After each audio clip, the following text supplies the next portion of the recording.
L'année 2021. Grand Junction, Colorado, États-Unis. Une petite ville où la vie suit son propre rythme. C'est ici, dans l'une des maisons tranquilles en banlieue, que grandissait Brian Coey, un jeune homme de 19 ans. Pour les voisins, il n'était qu'un adolescent parmi d'autres. Silencieux, poli, bien que quelque peu réservé. Personne ne se doutait pourtant que derrière cette façade se cachait une immense obscurité. Okay, so parents have some concerns of some stuff they may have found in your room? Yeah, I believe so. And what would it be? A human head and hands. Brian était un introverti. Il réussissait bien à l'école et adorait les sujets criminels. Il dévorait des livres sur les tueurs en série, se passionnait pour l'analyse des crimes et les détails des enquêtes policières. Il envisageait même de devenir détective dans le futur. À la maison, il ne suscitait aucune suspicion non plus. Ses parents le décrivaient comme calme, bien qu'il ait quelques problèmes émotionnels.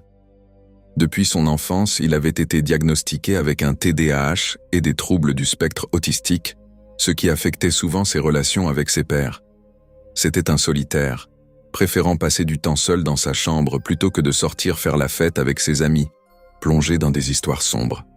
Rien ne laissait cependant penser que Brian cachait en lui quelque chose de plus qu'une simple fascination pour les crimes. Quelque chose qui allait bientôt mener à une tragédie. Warren Barnes, 69 ans, était connu dans la communauté locale comme un passionné de lecture. Presque chaque jour, on pouvait le voir sur la rue principale de Grand Junction, assis sur une chaise en bois, un livre à la main, absorbé par ses pensées et sa lecture. Sur de nombreuses chaînes étrangères, Warren est à tort présenté comme un sans-abri. Pourtant, il ne l'était pas, bien que beaucoup le croyaient, principalement à cause de ses vêtements usés et du fait qu'il passait la majorité de ses journées, et parfois même certaines nuits, en plein air. Warren travaillait à temps partiel et louait une chambre dans un motel bon marché. Il était discret, poli et ne dérangeait personne. Pendant ce temps, l'obscurité qui mûrissait en Brian depuis des années allait enfin trouver un exutoire. Le 1er mars 2021. Ce jour-là, la propriétaire du salon de mariage à côté duquel Warren passait ses journées remarqua son absence. Madame Monique, qui permettait depuis des années à l'homme de s'asseoir sur une chaise en bois derrière son établissement pour lire et passer de longues heures en silence, s'inquiéta. Warren Barnes, pour pouvoir payer sa modeste chambre dans un motel, aidait la propriétaire d'une agence de travail temporaire locale avec des tâches ménagères et l'entretien des lieux autour du salon. Depuis 4 ans, il se rendait ponctuellement à son travail, toujours à la même heure. Cependant, ce jour-là était différent. Les employés de l'agence appelèrent le salon de mariage pour demander si Madame Monique avait vu Barnes. Elle répondit par la négative. Les deux parties trouvèrent cette absence, venant d'un homme qui incarnait la routine, particulièrement inquiétante. Le même jour, Monique décida d'agir. Elle publia un appel à l'aide sur ses réseaux sociaux pour retrouver Warren.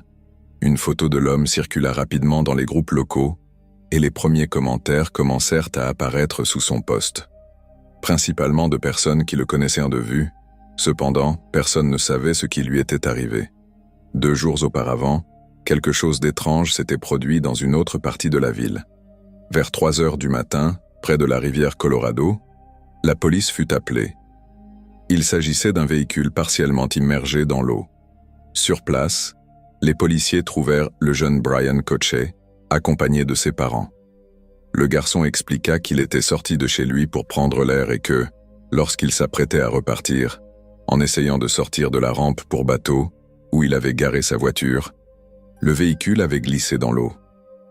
Les policiers considéraient cela comme un malheureux accident. Ouais, on lui a fait attendre presque 18 ans avant qu'il n'obtienne son permis de conduire. Parce qu'on ne voulait pas qu'il ait d'accidents comme ceux qu'on voit quand ils ont 16 ou 17 ans. D'accord. C'est ton fils ici? Oui, c'est Brian. Et partenaire, viens, parle-moi un peu. Bien sûr, mais je suis vraiment froid. Est-ce que ça va si c'est dans la voiture? Il a enlevé son pantalon parce qu'il est habillé en... C'est bon. Je ne savais pas ça. Non, reste dans la voiture, s'il te plaît. D'accord. Personne d'autre dans la voiture? Non, non, juste nous. Je suis le père, voici la mère, et nous sommes là. Il nous a appelés il y a 20 minutes et il a dit Papa, je me suis garé au rang de bateau et j'ai fait une erreur. J'ai essayé de sortir de la voiture et j'ai glissé. Oui, il nous a appelés en panique. Je suis juste contente qu'il n'ait pas été blessé. Alors tu n'es pas blessé, hein? Tu vas bien? Non, juste un peu froid, c'est tout. Un peu de fierté aussi, je suppose. Et probablement $7 000. D'accord. Bien, mec. T'as ta carte d'identité? Permis de conduire? Oui, heureusement. Qu'est-ce que tu faisais ici, Brian? Eh bien, je me sentais comme si j'avais besoin de sortir. Et je me suis dit, pourquoi ne pas me garer ici et juste me détendre un peu? Juste me détendre et réfléchir. Et je me suis garé au rang de bateau. Et je pensais que ce serait facile de sortir. Mais quand j'ai essayé, je l'ai mis. Où tu t'es garé exactement? T'étais un peu en bas de la colline? Oui, juste un peu. Et quand tu es remonté, vas-y. Quand je suis remonté, j'ai essayé de le passer en mode drive. Mais ça n'a pas monté. Alors j'ai essayé de passer en mode low gear, en le secouant un peu. Mais ça n'a pas marché. T'étais face à la pente descendante? Non, j'étais face à la montée. D'accord, oui, vraiment bien. Je vois la propulsion des roues arrière, je pensais qu'elles allaient pouvoir pousser. D'accord. Mais oui, après ça a glissé dans la rivière. J'ai pu sortir parce que c'était pas un accident, il a juste... C'est comme s'il l'avait garé dans l'eau et n'a pas pu repartir. Il a perdu de la traction, il semble. Il est vraiment descendu dans l'eau. Il n'est pas blessé du tout. Alors, je me demande comment il va sortir la voiture, si c'est possible. Je vais le ramener à la maison et on reviendra ici après. Ok. On va trouver le chauffeur du magasin d'animaux. Merci. Après avoir ramené Brian chez lui pour qu'il mette un pantalon et se réchauffe, les Coy retournent sur les lieux, au quai de bateau, vers 3 heures du matin. Et c'est là que les Coes prennent une tournure. L'équipe qui récupère la berline de Brian Jr. du fleuve Colorado vient de repérer quelque chose de troublant. Policier, l'arrière de celui-ci, qui dégouline un peu juste sous la plaque d'immatriculation. Une petite zone juste là, beaucoup de rouge. On dirait du sang. Coy, le père. Quoi? Policier. Ouais, je ne sais pas si ton fils s'est blessé en sortant de la... Policier. C'est une bonne question, c'est pour ça que je demande. Il est à la maison? On devrait vérifier s'il n'a pas une coupure quelque part qu'il n'aurait pas remarqué, peut-être à cause de l'adrénaline. Demande-lui de faire un petit check-up. Assurez-vous qu'il va bien. Terry, la maman. Brian. Il y a du sang dessus? C'est vrai? Policier. On n'est pas sûr. On dirait quelque chose de rouge sous la plaque d'immatriculation. Une tache rouge, similaire à du sang. Brian Choey. Oh non. Terry. Mais tu n'es pas blessé? Tu n'as pas de coupure? Brian Coy. Non. Je ne sais pas ce qui pourrait causer du sang ou quoi que ce soit d'autre sur le pare-choc, mais je ne suis pas blessé. Terry. D'accord. Je vais te rappeler. Policier. Ouf. Il fait froid ici. Tout va bien? Et la voiture? Elle est en bon état? Coy. Non, Brian, on essaie de la sortir. On doit la réattacher et réessayer. Policier. Tu as du mal à sortir ta voiture, mec. Coy. D'accord, on te rappellera. On te rappellera dans un peu. Je vais déplacer ma voiture. Policier. Ouais, c'est difficile de déplacer ces airbags. Je dois déplacer ma voiture pour le conducteur. D'accord. Les policiers n'ont pas approfondi le sujet et ont permis aux parents de retourner chez eux, bien que des doutes aient commencé à germer dans leur esprit. Le lendemain, alors que le père de Barajan nettoyait l'intérieur du véhicule inondé, il tomba sur un objet. Un objet qui allait tout changer. Un portefeuille appartenant à Warren Barnes. Pendant ce temps, le lecteur était considéré comme disparu. Cependant, personne ne soupçonnait encore que son destin était déjà scellé. Terry Choey, la mère de Brian, décida de ranger la chambre de son fils. Les événements de la nuit précédente continuaient à la hanter. Elle voulait remettre de l'ordre autour d'elle pour chasser les pensées obsédantes. Elle ne se doutait pas qu'elle allait faire une découverte terrifiante. En nettoyant, son regard fut attiré par un sac blanc dissimulé dans un contenant en plastique dans l'armoire. Lorsqu'elle le souleva, elle sentit qu'il était anormalement lourd. Elle pensa d'abord qu'il s'agissait de déchets ou d'objets sans importance. Mais le poids était bien trop important. En silence, elle transporta le sac dans la cuisine et l'ouvrit avec précaution.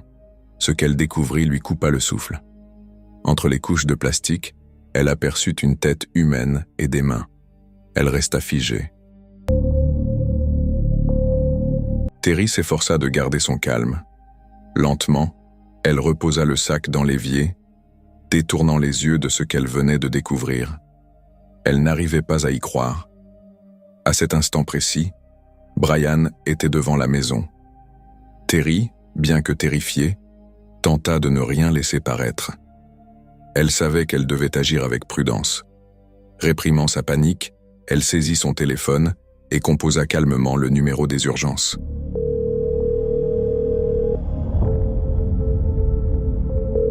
« 911 numéro d'urgence. Ici Johan. Que puis-je faire pour vous? Je voudrais signaler un incident.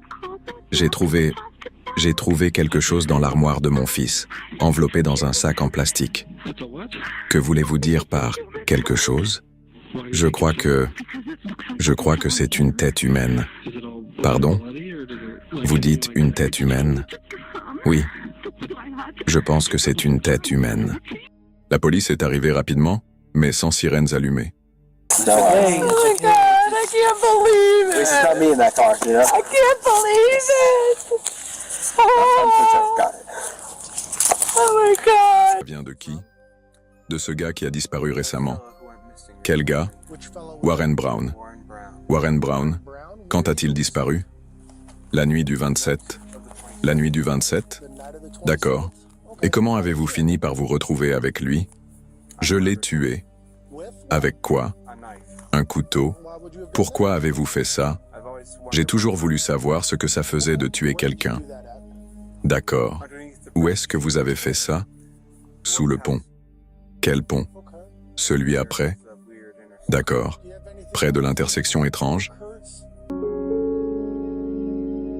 Après une rapide vérification du contenu macabre du sac, il n'y avait plus aucun doute. Celui-ci contenait la tête de Warren Barnes, un homme récemment signalé disparu.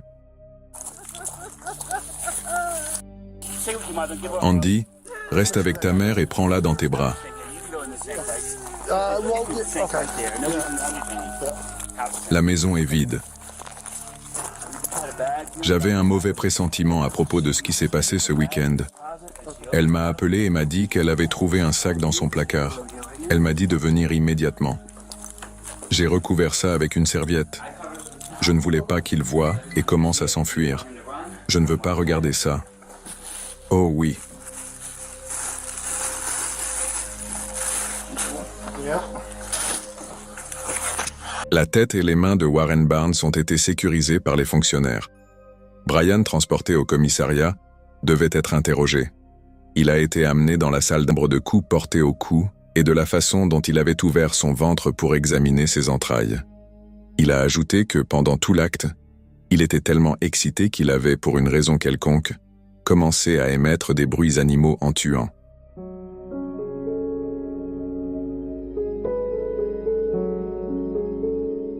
À un moment de l'interrogatoire, Brian avoua qu'il avait longtemps fantasmé sur le meurtre. Il cherchait une victime facile, quelqu'un que personne ne chercherait. C'est pourquoi il s'en est pris à Warren. Le garçon resta impassible tout au long de l'interrogatoire. Il riait, ne demandait pas de conséquences, ne tentait pas de se défendre. À chaque question, il répondait de manière précise, détaillant chaque aspect.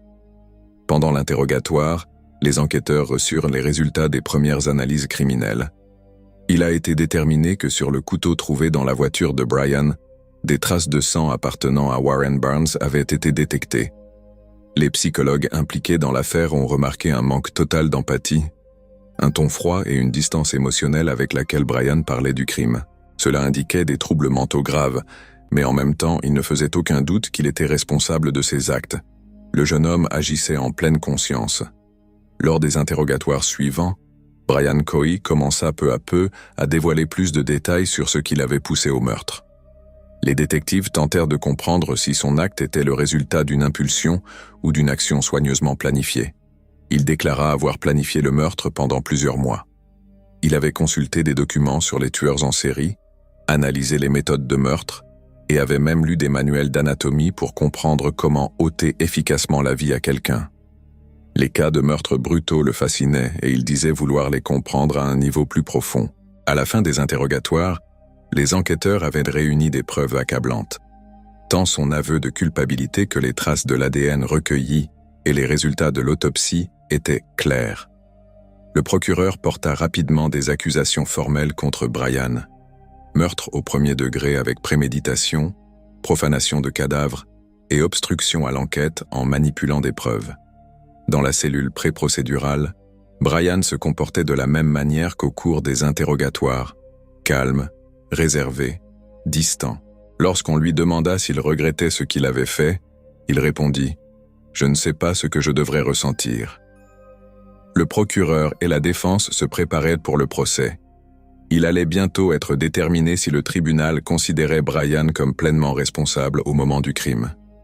Malgré l'absence de remords et les témoignages froids du jeune homme, son avocat affirmait que son comportement était le résultat de troubles mentaux graves. Le procès attira une grande attention médiatique. Les médias parlèrent de la brutalité du crime, tout en soulignant l'absence d'émotion et le comportement de Brian. De nombreux habitants de Grand Junction réclamaient la peine la plus sévère. Des témoins furent appelés à la barre, notamment la propriétaire d'un salon de mariage, Madame Monique, qui avait été la première à signaler la disparition de l'homme. La mère du jeune homme, lors de son témoignage, sa voix se brisa plusieurs fois, et des larmes coulaient spontanément sur ses joues. On peut seulement imaginer combien ce moment fut difficile pour elle.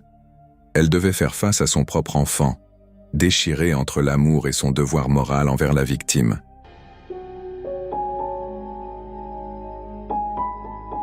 Le garçon n'a presque montré aucune émotion pendant tout le procès.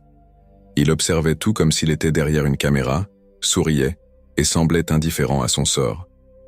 Il a été condamné à la réclusion à perpétuité, sans possibilité de demander une libération conditionnelle. Dans le passage entre le salon de robes de mariée et la librairie, où Warren passait des heures à lire, se trouve maintenant une chaise en métal sur laquelle est empilé un tas de livres.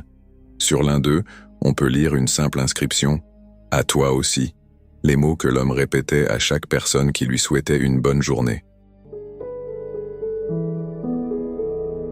C'est un doux rappel qu'il est important de remarquer ceux que l'on pourrait facilement ignorer au quotidien, car ils ont une histoire.